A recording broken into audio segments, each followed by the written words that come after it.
পড়েছেন। বলে আপনি তো, বলে না আমি তো না, আমি তো আমি আর কি। কেন? এটা তো সবক পড়ানো, এটা তো আপনার চাকরি। সবক পড়ানো এটা আপনার চাকুরি, না পড়ালে আপনি পয়সা পাবেন না। কিন্তু আমি জিজ্ঞাসা করি, আল্লাহর নবীর হাদিস এটা জানবার জন্য আপনি মুসলিম শরীফ জীবনে কয়বার পড়েছেন? এখন এই লোকটা আর জিজ্ঞাসা করে না যে আপনি কয়বার পড়েছেন। ওই যে হুজুরের চামচা, ইনি আর এখন আমাকে আর জিজ্ঞাসা করে না যে আপনি কয়বার পড়েছেন। তা আমি বললাম, হুজুর আমাদের বহু আলেমদের কাছে এইভাবে প্রশ্ন করে কিন্তু আমি খুব লজ্জিত হয়েছি। বলে কিভাবে? বলে এই যেমন আপনি বলতে পারছেন না আমি জীবনে একবার ওই বুঝবার জন্য পড়েছি, জীবনে একবার আপনি হুজুরকে ঠকাবার জন্য সবকে পড়েছেন একবার। মানে যারা পড়ে তারা কিন্তু বোঝে যে কি পড়া পড়ে। মুসলিম শরীফ ওই পয়লার থেকে শেষ পর্যন্ত দাওরায়ে হাদিসই হোক আর টাইটেলে তো অবস্থাই আলাদা। মানে এটা আল্লাহকে ঠকানো, রসুলকে ঠকানো, মানে মুসলিম শরীফকেও ঠকানো হয়। এই সবক পড়ার সময় এই মুসলিম শরীফটা কেউ ঠিক অর্থ সহ পড়তে পারে না, পড়ে না। করে কি তা যদি আপনারা দেখতেন, মাদ্রাসায় পয়সা দিয়েও তো দূরের কথা, মাদ্রাসার হুজুরদেরকে যা করতেন, করে কি পড়ো, ওই আমরা হুজুরকে পড়াই, অর্থাৎ আমরা ওই এবারও দর দর দর দর দর দর করে একবারে 1 ঘন্টা 45 মিনিট, ঘন্টার ভিতরে হয়তো 200 হাদিস পড়ে ফেললাম। হুজুর শোনে, পরে আবার সবকের সময় ওই যেখান থেকে পড়েছে ওইখান থেকে আমিই শোনাচ্ছি, হুজুর কিছু কয় না, হুজুর স্ট্যাচু মূর্তি। এই হচ্ছে হাদিসের কিতাব পড়া। বুখারী শরীফ, আরে বাপরে শোনেন না হুজুর ইনি বুখারী শরীফ পড়ছে, কি কায়দায়। একবার যদি আপনারা রমজানের মাত্র 20-15 দিন আগে যান, তাহলে এই হাদিস পড়ানোর দৃশ্য দেখা যায়। তার মানে সবক তো শেষ করতে হবে, ওদিকে কিতাব বাকি, তো হুজুরও ঘুমায় আর যারা পড়ে ওরাও ঘুমায়। আর একজন যে এক্সপার্ট, যে এবারত পড়তে পারে, ও শুধু পড়ে, ও পড়ে যায় পড়ে যায় পড়ে যায় পড়ে যায় পড়ে যায়, ওই হুজুরও ঘুমায়। বলে হুজুর ঘন্টা পড়ছে, বলে হুজুরও বলে ঠিক আছে যাও, আর ওরাও যায়। এই হচ্ছে পড়া। প্রত্যেকটা মাদ্রাসায় খবর নেন, এই যে হাজার হাজার হাদিসের সঙ্গে এই ঘুমাই হাদিস পড়ে। এই হচ্ছে মাদ্রাসার অবস্থা। পড়বে কি? তার কারণ 1 বছরের ভিতরে সিয়াসত এভাবে শেষ করা সম্ভব নয়। এই জন্য আহলে হাদিস মাদ্রাসাগুলোতে এই বুখারী আর মুসলিম পড়ায় 1 বছরে, আর সুনানের কিতাব পড়ায় 1 বছরে। এটাও কিন্তু ঠিক না। পাকিস্তানে এবং ইন্ডিয়াতে আছে যে 4 বছরে এটা পড়ানো হয়। এভাবেই সমস্যার সৃষ্টি করা হয়। সমাধানের জন্যে, হেদায়েতের উদ্দেশ্যে কোরআন শরীফকে একবার আগাগোড়া নিজের জন্য পড়েছে, জিজ্ঞাসা করে দেখবেন নাই। কিন্তু বলে কি যে কোরআনের সমস্ত কথার সমাধান নাই। আল্লাহ রাব্বুল আলামিন ইরশাদ করেন, লাম ইয়াজআল লাহু ইওয়াজা, কোরআনের মধ্যে কোনো বক্রতা নাই। আল্লাহ তাআলা ইরশাদ করেন সূরা আল কমরের 17 নম্বর আয়াতে, 22 নম্বর আয়াতে, 32 নম্বর আয়াতে, 40 নম্বর আয়াতে একই কথা, ওয়ালাকাদ ইয়াসসারনাল কুরআনা লিযিকরি ফাহাল মিন মুদ্দাকির। ওয়ালাকাদ ইয়াসসারনাল কুরআন, হে দুনিয়ার মানুষ, তোমাদের জন্য এই কোরআন বোঝাকে আমি সরল সোজা করে দিয়েছি। এই কোরআনকে আমি বক্র করি নাই, কোরআনের মধ্যে তোমরা কিছু বুঝবে না আর আমি নাজিল করি নাই। ওয়ালাকাদ ইয়াসসারনাল কুরআন, এই কোরআনকে বুঝবার জন্য আর এই কোরআনকে মানবার জন্য, লিযিকরে মানবার জন্য সোজা এবং সরল করে দিয়েছি। ফাহাল মিন মুদ্দাকির, এই কোরআন থেকে কেউ নসিহত গ্রহণ করতে চায়? আল্লাহ চ্যালেঞ্জ করেন, পড়ে দেখো, বুঝে দেখো, বুঝতে পারো কিনা। ফাহাল মিন মুদ্দাকির, তোমাদের মধ্যে এই কোরআন থেকে উপদেশ গ্রহণ কেউ করতে চায়? আল্লাহর চ্যালেঞ্জ, আসো পড়ো, দেখো, বোঝো। আল্লাহ রাব্বুল আলামিন অন্যত্র ইরশাদ করছেন সূরা ইউসুফের 111 নম্বর আয়াতে, মা কানা হাদিসুন ইফতারা ওয়ালাকিন তাসদীকাল্লাযী বাইনা ইয়াদাইহি ওয়া তাফসীলা কুল্লি শাইইন ওয়া হুদাম ওয়া রাহমাতাল লিকাওমিন ইউমিনুন। বিস্তারিত ভাবেই আল্লাহ ব্যাখ্যা করেছেন। বিষয়টি আবার বুঝুন। মানুষ নিজের কল্পিত যে ব্যাখ্যা, কল্পনায় যে ব্যাখ্যা তারা তৈরি করে রেখেছে, ওই কল্পিত ব্যাখ্যাটা কোরআনে নাই। কিন্তু আল্লাহ আপনাকে বুঝাতে চান যা, সে কথা কিন্তু কোরআনে স্পষ্ট হয়েছে। এ আয়াতে নয় তো অন্য আয়াতে, অন্য আয়াতে নয় তো অন্য আয়াতে। কিন্তু মানুষ নিজের কল্পনায় যে ব্যাখ্যাটা তৈরি করেছে, সেই কল্পিত ব্যাখ্যা কোরআনে নাই। এই মানুষগুলো কোরআনকে জটিল হিসেবে মানুষের সামনে তুলে ধরেছে।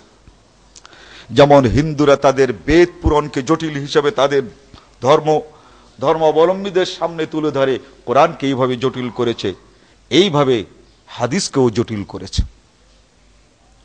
অতএব এই কোরআন প্রত্যেকটি মানুষকে পড়তে হবে,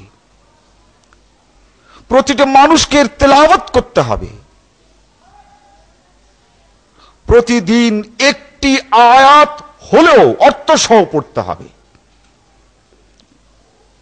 আপনি আমি যদি এই কোরআনকে অর্থ সহ পড়ি, তাহলে এই সকল মানুষের জালিয়াতি সব আপনার সামনে স্পষ্ট হয়ে যাবে।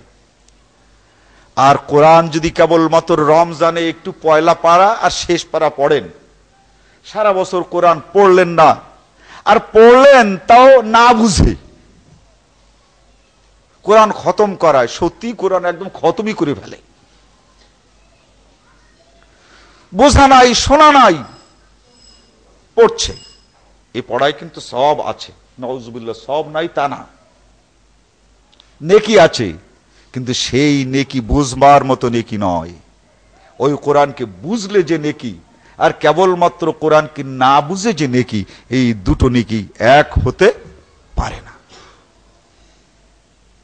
অতএব মানুষ যে জটিলতার সৃষ্টি করছে নিজেদের বক্তব্য দিয়ে, ওই সকল কেতাবের ভূমিকায়, তফসিরের ভূমিকায়, তারপরে বহু ফিকহের কেতাবের ভূমিকায়, এই সকল কথাগুলোই মিথ্যা এবং ভিত্তিহীন কোরআনের এই আয়াতগুলোতে তা প্রমাণ করল। এরপরে নবী মুহাম্মদুর রাসূলুল্লাহ সাল্লাল্লাহু আলাইহি ওয়াসাল্লামের পরিচয় আমরা জানলে এই ব্যাপারের বাকি সমাধান হয়ে যাবে। আল্লাহ রাব্বুল আলামিন বলেছেন, সমস্ত সমস্যার সমাধান আমি দিয়েছি, কিন্তু আমরা তো দেখি না। কেমন? খুলনার পানি লবণাক্ত, সিলেটের একটা লোককে নিয়ে যদি বলেন এই যে পানি, তো লবণ কই, আপনি এই পানি এক গ্লাস উঁচু করে লবণ দেখাতে পারবেন? কিন্তু ওর মধ্যে লবণ আছে না নাই? আছে। এখন আমি লবণ দেখি না বলে আমি নির্বোধ যদি বলি যে এর ভিতরে লবণ নাই, তাহলে এটা ভুল হবে। ওই মানুষগুলো কোরআন যেভাবে পড়তে হয় সেভাবে কোরআন পড়ে নাই। কোরআন একটা হচ্ছে ভাষায় কোরআন, আর একটা হচ্ছে বাস্তব কোরআন।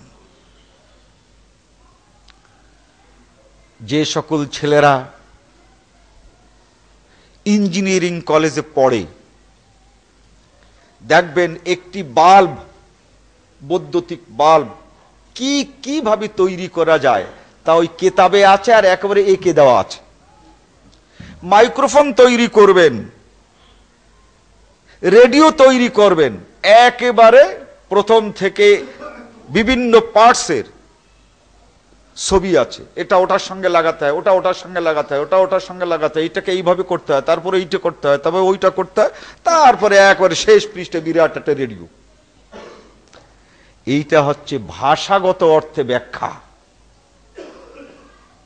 আর ওই বইটাকে নিয়ে একটি লোক আপনাকে হাতে কলমে যে দেখিয়ে দিল, এইটা হচ্ছে কার্যত ব্যাখ্যা। এটা হচ্ছে কার্যত ব্যাখ্যা, আর ওটা হচ্ছে ভাষাগত ব্যাখ্যা। যেমন আল্লাহ তাআলা ইরশাদ করেছেন, আকিমুস সালাত, নামাজ কায়েম করতে হবে। সালাত মানে হচ্ছে দোয়া, সকল প্রকার দোয়াকেই সালাত বলে আরবিতে। এখন উত্তর নাই, পশ্চিম নাই, পূব নাই, উজু নাই, গোসল নাই, দোয়া করলে নামাজ হয়ে যায় নাকি? কখনো হতে পারে না। কোরআনের মধ্যে যে দোয়া বা সালাতের কথা বলেছে, এটা আল্লাহ নবী নিজে ওই সালাতটা কায়েম করেছেন এবং বলেছেন, হাজা সালাতি সাল্লু কামা রাআইতুমুনি উসাল্লি। এইটা হচ্ছে বাস্তব সালাত, আর ওইটা হচ্ছে ভাষার সালাত। যাকাতের কথা বলা হয়েছে, যাকাত কাকে দিতে হবে, যাকাত কে দেবে, যাকাত হার কি, কততে কত দেবে, এই যে দিকগুলো, এইগুলোর বাস্তব ব্যাখ্যা হচ্ছেন মুহাম্মাদুর রাসূলুল্লাহ সাল্লাল্লাহু আলাইহি ওয়াসাল্লাম। আর ওই শব্দগুলো হচ্ছে ভাষার ব্যাখ্যা। ভাষায় আল্লাহ তাআলা বলেছেন, আর সেই আল্লাহ রসুলকে দিয়ে এই কোরআনের বাস্তব ব্যাখ্যা প্রদান করেছেন। অতএব কোরআন ভাষা, আর রসুল হচ্ছেন তার বাস্তব তাফসীর। কোরআন ভাষা আর রসুলের এই 23 বছরের জীবন হচ্ছে এই বাস্তব কোরআন। কোরআন দুটো, একটা হচ্ছে কোরআনের ভাষা, আর একটা হচ্ছে কোরআনের বাস্তবতা। আল্লাহ তাআলা বলছেন, শোনো, এই ভাষাতেও আমি কোনো জটিলতা সৃষ্টি করি নাই, আর বাস্তব কোরআন মেনে চলতেও কোনো জটিলতা নাই। ওই বাস্তব কোরআনই হচ্ছেন মুহাম্মাদুর রাসূলুল্লাহ সাল্লাল্লাহু আলাইহি ওয়াসাল্লাম। যে কথাগুলো কোরআনের পরিচয় এই প্রথম খুতবায় দেয়া হলো, এরই প্রাসঙ্গিক সকল কথাগুলো পরবর্তী খুতবা, যে কোরআনের ভাষায় নবী মুহাম্মাদুর রাসূলুল্লাহ সাল্লাল্লাহু আলাইহি ওয়াসাল্লামের পরিচয়, এই দুটো ব্যাপার আমাদের কাছে স্পষ্ট হয়ে যাবে। আল্লাহ তাআলা আমাদের এগুলো বুঝবার তৌফিক দিন। বারাকাল্লাহু লানা ওয়া লাকুম ফিল কুরআন।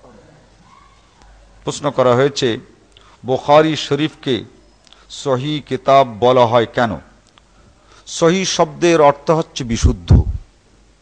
ইমাম বুখারী রাহমাতুল্লাহ আলাইহি এই কিতাবখানি সংকলন করে তার জীবিত অবস্থায় ৯৯,০০০ মুহাদ্দিসদের কাছে পাঠিয়েছেন, যে এর মধ্যে এমন কোন হাদিস আছে কিনা যে হাদিসটি সহিহ নয়, তা পরীক্ষা করার জন্য। ৯৯ জন মুহাদ্দিস, তারা প্রত্যেকেই 1 বছর পর্যন্ত নিজেদের কাছে রেখে পরীক্ষা করে নিজের হাতে তারা ইমাম বুখারী রাহমাতুল্লাহ আলাইহির কাছে দিয়ে গেছেন, আর বলেছেন, আমরা আমাদের জানামতে এর মধ্যে কোনো অসহিহ হাদিস পাই নাই। তবে যেগুলো আমাদের কিছু কিছু সন্দেহ আছে বলে আমরা মনে করি, এটা আমরা পরীক্ষা করে দেখছি। প্রথমটায় পাওয়া যায় নাই, দ্বিতীয়টায় ইমাম বুখারী আবার দেন যে আপনারা পরীক্ষা করুন। এই পরীক্ষায় সনদের ভিতর থেকে 12টি হাদিস এমন পড়েছে যে ইমাম বুখারী যে সনদে এনেছেন, ওই সনদে হাসান, সহিহ নয়, জয়ীফ নয়, হাসান, ওই সনদে হাসান, কিন্তু এর সহিহ সনদ আবার আছে। তৃতীয় পরীক্ষায় দেখা গেছে যে 80টি হাদিস এমন আছে